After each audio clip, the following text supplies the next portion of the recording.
Blackstone Audio presents Bellows Falls by Archer Mayer. This book is read by Tom Taylorson. Preface. Bellows Falls was written on the simple premise of ignorance. What was this small town that I passed by so easily on the interstate? Who were its inhabitants? And why did it have such a rough-and-tumble reputation when upon visiting it, the casual outsider saw only a quaint New England town, nestled in a spectacular river-meets-mountain setting? Bellows Falls, therefore, became a double research trip for me, and I hoped for my readers. It led me to interview everyone in town who was willing to chat, of which there were many, and it directed me to find out more about life in an economically challenged environment, a pervasive condition across the rural Northeast. Some have come to view this book as bleak, in part because of its opening scenes, which I purposefully staged somberly.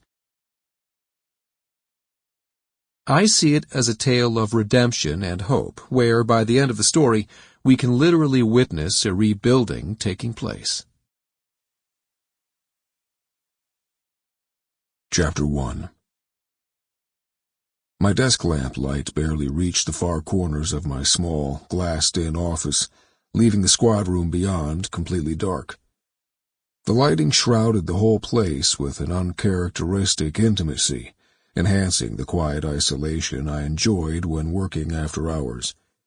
The phone's sudden electronic chirping came as a jarring intrusion. "Gunther? Lieutenant, this is Marshal Smith. Pierre and I are down at the retreat. I think we've found someone you've been wanting to talk to." "Who?" "Jasper Morgan. One of the regulars started smashing chairs at a substance abuse meeting in the cafeteria, so they called us. When we were sorting things out, I saw Morgan trying to look invisible along the back wall." "He's still there?" I asked. "They all are. We figured the best way not to spook him was to keep everybody put. Pierre's stalling for time right now, pretending to figure out who did what." "I'll be right there." I left the ancient brick building housing the police department and headed for the retreat in my car, letting the warm summer air flush out the stale interior. Jasper Morgan was a minor drug dealer, which, given Vermont's overall activity in that field, made him pretty small fry.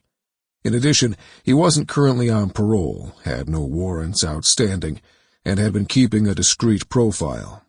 But I'd heard rumors his business had picked up lately, and was wondering why. In a town the size of Brattleboro, with some 12,000 residents, we could still afford to... Sample complete. Ready to continue?